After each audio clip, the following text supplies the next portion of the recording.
Why the stars are beyond themselves in Tamil cinema அப்படின்னு கேட்டால் அந்த கேள்விக்கு பதில் ரொம்ப பெருசு. இப்போ நீங்கள் வந்து தமிழ் சினிமாவில் ஒரு ஸ்டார் ஆகணும்னு வச்சுக்கோங்க, டு அ கிரேட் எக்ஸ்டென்ட் நிறைய தியாகங்கள் செய்யணும். எஸ்பெஷலி உங்களோட பர்சனல் லைஃப், உங்களுக்கு ஒரு தனிப்பட்ட வாழ்க்கை அப்படிங்கிறது சுத்தமாக தொலைஞ்சிரும்.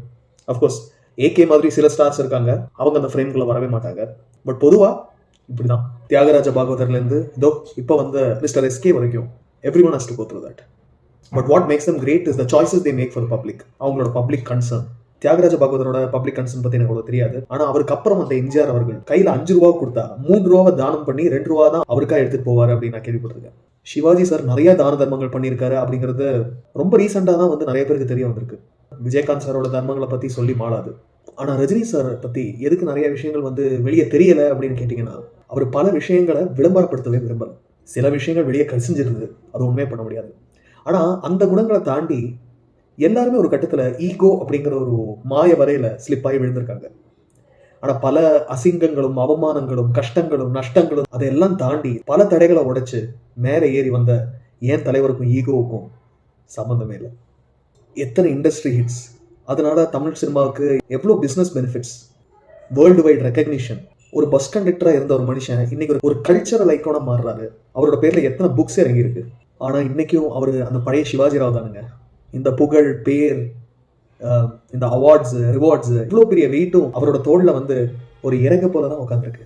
இன்னைக்கு இருக்கிற பெரிய ஸ்டார்ஸ் கூட அவரை கம்பேர் பண்ணும்போது சின்னவங்க தான். வயசை பற்றி சொல்லலை, லெகசியை பற்றி சொல்கிறேன், ஹிட் ரெக்கார்ட்ஸை பற்றி சொல்கிறேன். ஆனால் நேற்று வந்து ஸ்டாரான மிஸ்டர் சிவகார்த்திகேயனை கால் பண்ணிட்டு அயலான்னு பார்த்துட்டு அப்ரிஷியேட் பண்ணுறாங்க. அதுவும் எப்படி, நீங்கள் எனக்கு ஒரு பெரிய இன்ஸ்பிரேஷன், நிறைய வெரைட்டி கொடுக்குறீங்க ஒரே வருஷத்துக்குள்ள அப்படின்னு சொல்லி அவரை பார்த்து வளர்ந்த சிவகார்த்திகேயன் அவர்களை பார்த்து நீங்கள் எனக்கு ஒரு பெரிய இன்ஸ்பிரேஷன், வெரைட்டி ப்ரொவைட் பண்ணுறதில்ல அப்படின்னு சொல்கிறாங்க. அவர் கழுகுன்னு குறிப்பிட்டாரு, ஆனால் காக்கான்னு குறிப்பிட்டது. நம்ம வாழ்க்கையில் பல கட்டத்தில் நிறைய பேர் குழி பறிப்பாங்க, தெரிஞ்சே சில பேர் நமக்கு கெடுதல் செய்வாங்க, அவங்க தான். ஆனால் இன்னைக்கு அது அவர் விஜயை தான் குறிப்பிடுறாரு அப்படின்னு சொன்னதுனால சரி பரவாயில்ல, அது அவங்களோட புரிதல் தான், அவங்க என்ன வேணாலும் நினச்சிக்கிட்டு போட்டோம் அப்படின்னு நினைக்காம ஒரு விளக்கம் கொடுக்குறாரு. மிஸ்டர் விஜயோட பேரை எடுத்து நான் விஜயை மீன் பண்ணலை, தயவு செஞ்சு என்னோட ஃபேன்ஸ் யாருமே வந்து ஃபேன்ஸுங்க 2 பேரோட ஃபேன்ஸுங்களும் வந்து தப்பாக நினச்சிக்கூடாது, கன்ஃபியூஸ் ஆகிட வேணாம் அப்படின்னு சொல்லி ஒரு மேடையை பயன்படுத்தி அவர் சொல்கிறாரு. பார்த்தீங்களா, என்னை வாழ வைத்த தெய்வங்களான தமிழ் மக்களே, நான் அவர் சொல்கிற வார்த்தையில் எவ்வளோ உண்மை இருக்குது பார்த்தீங்களா. மிஸ்டர் விஜய் வந்து ஒரு ரஜினி சாரோட ஃபேன் அப்படிங்கிறது விஜய் நமக்கெல்லாம் அறிமுகம் ஆகிறதுக்கு முன்னாடியே ரஜினி சாருக்கு தெரியும். அதாவது சின்ன வயசுல இருந்து. அப்பேற்பட்ட அவருடைய ஃபேன் பற்றி அவர் எப்படி சொல்லுவாரா? எங்க மேடை போட்டு அவரோட சாவை பற்றி பேசினவன், அவரை டெத் அப்யூஸ் பண்ணுறவங்களே வந்து புகழ்ந்து பேசினவருங்க அவர். என்னை பொறுத்த வரைக்கும் ரஜினி சாரோட ஃபேனாக இருக்கிறது வந்து ஒரு பெரிய காலிங் மாதிரி. இப்போ திருப்பதி வெங்கடாஜலபதியை பார்க்குறதுனா அவர் நினச்சாதான் அதை நம்மளால் பார்க்க முடியும்னு சொல்லுவாங்க.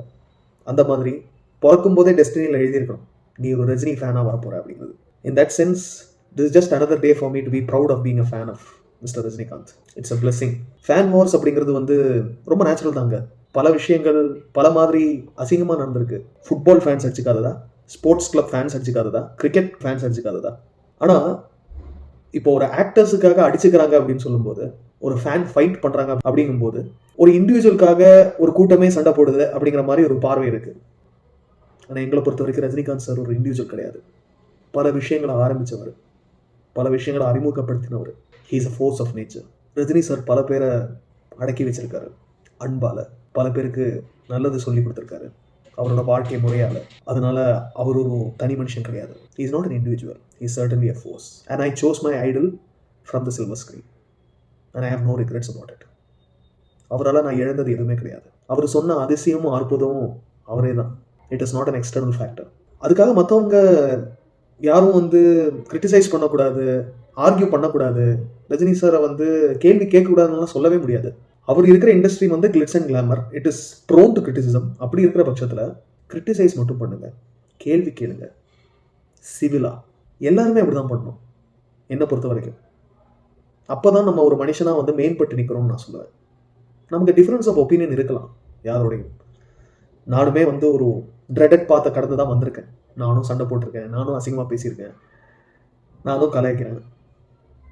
ஆனால் ஒரு பெரிய கூட்டத்தில் நம்ம இருக்கும்போது அது ஒரு சோஷியல் ரெஸ்பான்சிபிலிட்டி நமக்கு வந்துடுது. நிறைய பேர் நம்மளை பார்க்குறாங்க, கவனிக்கிறாங்க அப்படிங்கிறது. ஒரு ஃப்ரெண்ட் சர்க்கிள்குள்ளே பேசிக்கிற மாதிரி கிடையாது. ஒரு கூட்டமே மிஸ்லீட் ஆகிடும். எஸ்பெஷலி நமக்கு ஒரு பெரிய ஃபாலோயிங் சோஷியல் மீடியாவில் இருக்கும்போது ஒரு கூட்டத்தையே வந்து மிஸ்லீட் பண்ணிடக்கூடாது. ஒன்றே ஒன்று தான், இழிவுபடுத்தாதீங்க. அப்யூசஸ் வேணாம், ஃபேமிலி அப்யூஸ் வேணாம், அசிங்கம். நீங்கள் அப்யூஸ் பண்ணுறவங்களுக்கு இல்லை, உங்களுக்கு. நாய்க்கு கூட வீட்டில் இருந்தால் தான் மரியாதை. அவங்க ஆரம்பிக்கிறாங்க, அதனால நான் பதில் சொல்கிறேன் அப்படின்னு நானும் நினச்சிருக்கேன். அது ஒரு எதிர்வினை தானே, இட் இஸ் அ ரியாக்ஷன் அப்படின்னு நானும் நினச்சிருக்கேன். ஆனால் இப்போ வந்து அது வந்து விலகி போகணும்னு நினைக்கிறேன். ஐ எம் ட்ரைங், விலகி போகணும்னு நான் முயற்சி பண்ணுறேன். பட் இருந்தாலும் சிலதெல்லாம் கண்ணில் படும்போது நம்ம பேசிடுறோம், நம்ம வந்து கேள்வி கேட்டுடுறோம், நம்ம வந்து ரியாக்ட் பண்ணிடுறோம். ஆனால் I am trying my best not to give others the authority to பிஸ் மீ ஆஃப்.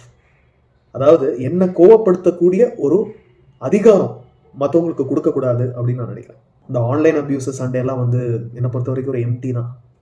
சண்டை போடலாம், பேசலாம், அதுக்கப்புறம் போய்கிட்டே இருக்கணும். எவ்ரி டே அதையே வந்து ஒரு குறிக்கோளாக வச்சுக்கிட்டு வாழ்ந்தா அப்சல்யூட் வேஸ்ட். எப்போவாவது ஆர்கியூ பண்ணுறது வந்து இட்ஸ் ஆல் ரைட்.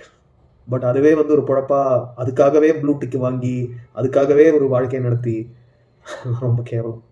அவர் நேற்று ஒரு நல்ல விஷயம் சொல்லியிருக்காரு, அதை எடுத்துக்க முடியலன்னாலும் அதையும் விமர்சித்து அவங்களோட அரசியலுக்காக, அவங்களோட ஒரு ப்ளஷருக்காக அதையும் வந்து விமர்சனம் பண்ணி, அதையும் வந்து திட்டி, அதையும் வந்து திரிச்சு பேசுகிறவங்கள மனுஷங்களால ஒன்றும் பண்ண முடியாது. ஆனால் இந்த ஜென்மத்தில் நமக்கு எந்த பிரச்சனையும் இல்லை, நம்ம சுக சௌகரியத்தோட நல்லா இருக்கும் அப்படின்னு ஆடுனீங்கன்னா அடுத்த ஜென்மம்னு ஒன்று வரும். அந்த ஜென்மத்தில் மனுஷனாக பிறக்கணும்னு கூட இல்லை, ஒரு அறிவு இல்லை, புழுவாக கூட பிறக்கலாம். அதனால் இந்த ஒரு சின்ன வாழ்க்கையில் மற்றவங்கள வெறுக்கணும்னு நான் சொல்லலை. கேள்வி இருந்தால் கேளுங்க, ஆனால் வெறுப்புங்கிறது ஒரு பெரிய வார்த்தை, அது வேணாம். ரொம்ப ஒரு டாக்ஸிக்கான உணர்வு. அது பிடிக்கலன்னா இக்னோர் பண்ணிட்டு போயிடுங்க. இது என்னோட தாழ்மையான கருத்து. எல்லாரும் நல்லா இருப்போம். இந்த வீடியோ உங்களுக்கு பிடிச்சிருந்தா லைக் பண்ணுங்கள், ஷேர் பண்ணுங்கள். Taste of thunder by Rana சிவாஷ்க்கு சப்ஸ்கிரைப் பண்ணுங்கள். உங்களோட ஒப்பீனியன் என்னென்னு கமெண்ட்ஸில் போடுங்க. பக்கத்தில் இருக்கிற பெல் பட்டனை தட்டி விடுங்க. நன்றி, வணக்கம்.